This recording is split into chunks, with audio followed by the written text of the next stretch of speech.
Yeah. I'm here at Ikea today, and I ate over here with my fiance previously during the pandemic, and it was pretty good, but coming to Ikea during the pandemic, there wasn't a lot of stuff in stock, as everyone, kind of how it was everywhere. And so we ended up coming back probably about a month ago or so, and it's back to its normal. It was, I had never been to Ikea prior to the pandemic, as surprising as that is. And when I came back a month ago, I had a totally different experience. We ended up eating at the food court. They expanded their food court, I'm pretty sure, for like the last time I had seen it here in Washington. And their food's well priced. They have vegetarian options. These are the veggie meatless meatballs, right? And I think all of this, I got some, I think the veggie meatballs, a cup of coffee, you get sparkling water, I think that's free. And then some egg frittata things, that was like $15 altogether. It was a pretty good deal. So let's try it. They're good. They got this red sauce with them and some vegetable medley. Looking around Ikea today, it's just kind of fun to walk around, just because there's so many different things here. You can go see all the little setups they have if you've ever been to Ikea. And almost it's like I want to go film in one of them, but there's a lot of people around right now, so maybe for a future video, kind of go sit in one and just do a podcast of sorts. Today, it's a little bit gloomy out, so I chose to come to the stores and see what's going on.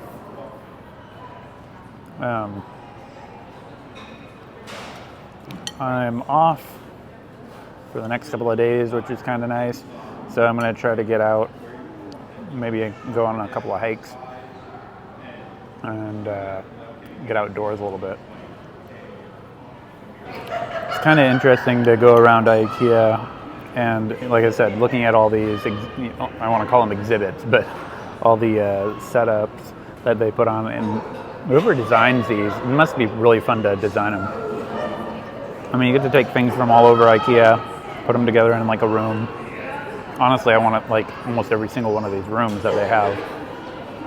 When you start looking at the pricing of some of these things, they're cheaper than most places, but still it's not just a drop in the bucket type of thing. They the couch is $800, the bed's $1,000 or $800. The rest of the stuff in there as well. Or if you're looking at kitchens, I mean, it'd be kind of cool to do a tiny home in that instance, taking these setups and putting them in a tiny home. I think that would work kind of work kind of well. My fiance and I have talked about getting a tiny home and possibly building one from scratch, which honestly I'm not sure which one would be cheaper, just because with the ones built from scratch, my dad could probably help us put it on a trailer. It might not be as fancy, that's for sure, in terms of these ones that are pre-built, they're almost look like full tiny houses, which I mean obviously it is, but I mean some of them are luxurious looking, because it's how much money you want to put into it. But one of the problems with the tiny homes that we kind of keep running into, when we look at them, is where do you park it, right? So do you rent out some land to do it, or do you buy a piece of land, but then the land has to be zoned for it?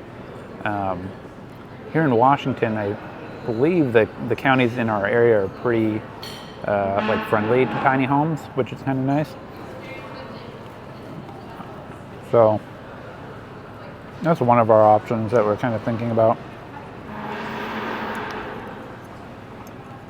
Houses are just so expensive right now. As everything's expensive. One of the cool things about a tiny home would be we could pay it off quicker. Our dream has always been to travel, or my dream has always been to travel a lot. Hers as well. but having something to come back to is, would be important, especially, if you needed to like go take a break, come back for a couple of months. But then how do you support yourself? So that's the question as well.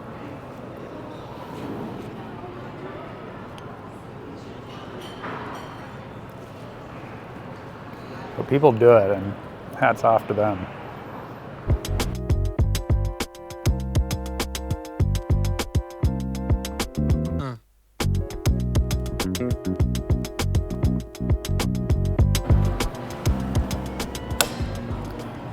Try one of these. Maybe they're potatoes. Oh, they look like more potatoes actually. I thought they were more of a frittata. Honestly, it probably told me on the menu, but I didn't even actually read what they are. No, they're potato of some sort. Like potato of like, almost like a hash brown, but it's got green things and onions in it. Tastes really good. It's almost like a, like the taste of like oil and like that umami taste that just makes it so savory. I was looking for a like tiny notebook I could carry around, like write down my thoughts for like trying to get do some memes and stuff on my Instagram. Like it's more of like real life stuff, right? So that's what I'm trying to go for. So when I like think of something, I want to write it down. I mean, I could type it into my phone, but sometimes I want to do like a little drawing or something. So I'm on the hunt for like, I don't know, maybe a 3 by 2 inch notebook that I can just fit in my pocket.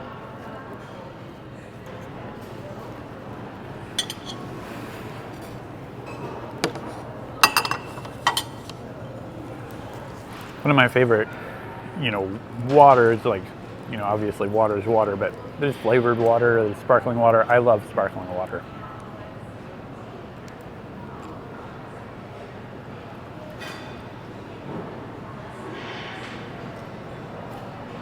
And here at Ikea, they have a sparkling water like fountain machine for it, which is cool. Also got some coffee. I used to put a ton of creamer and sugar into my coffee, or the Coffee Mate or something equivalent to that. Prior to, almost like up until like 2 years ago. Coffee's bitter usually, and so I ended up getting some coffee from one of my coworkers at work. She roasts it in her house as a small roaster, and the coffee was amazing. It was not as bitter. I was like, oh wow, it has a good flavor. So I started drinking coffee without cream and sugar because obviously it changes the flavor. And got hooked on just black coffee. And then hence, I haven't been using any cream or sugar since, even when the coffee's, I'm not saying Ikea's coffee is like the best coffee in the world, but it's not absolutely horrible. But yeah, I kind of got used to that bitter taste, you could say. Kind of slow introduction to it with having really good coffee and then having mediocre coffee in terms of it being like just regular coffee on its own.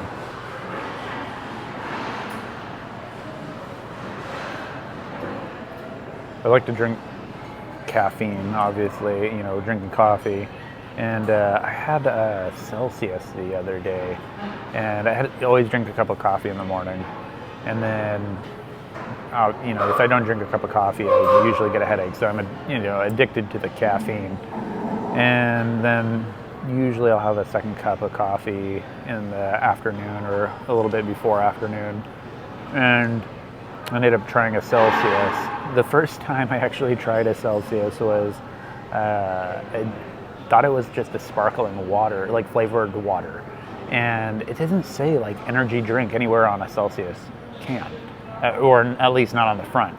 I know it says it has, I think, like 200 milligrams of caffeine in it when you start reading the contents of the back of it, but Anyway, I thought it was a sparkling water, flavored sparkling water. Drank it probably like, I don't know, 2 hours before I was going to go to bed or something around there, and I could not sleep that night. I'm like, what? Like, why? And anyway, I ended up figuring it out that, Celsius is an energy drink of sorts. And yeah, so I tried it the other day for like the second time ever. And I don't know, I was talking with one of my coworkers about it because a lot of them drink Celsius, and he actually is a coffee drinker.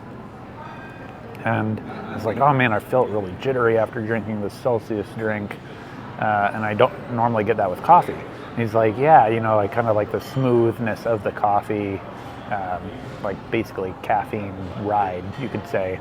And I kind of started thinking about if you compare that to say going down a lazy river, that would be like drinking coffee. The caffeine or the energy boost from the coffee would be like going down a lazy river.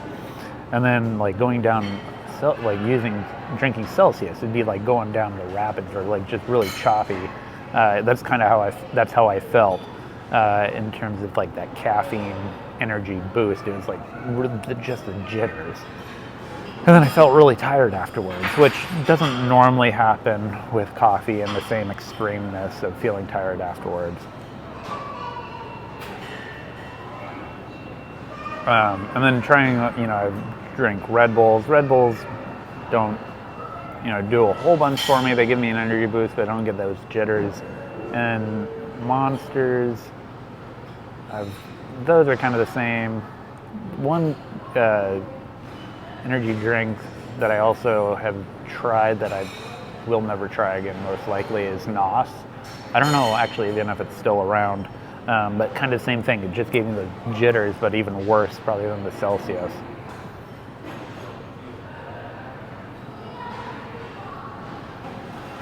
Living in Washington, it's overcast a lot, which is I don't think any surprise to anyone, but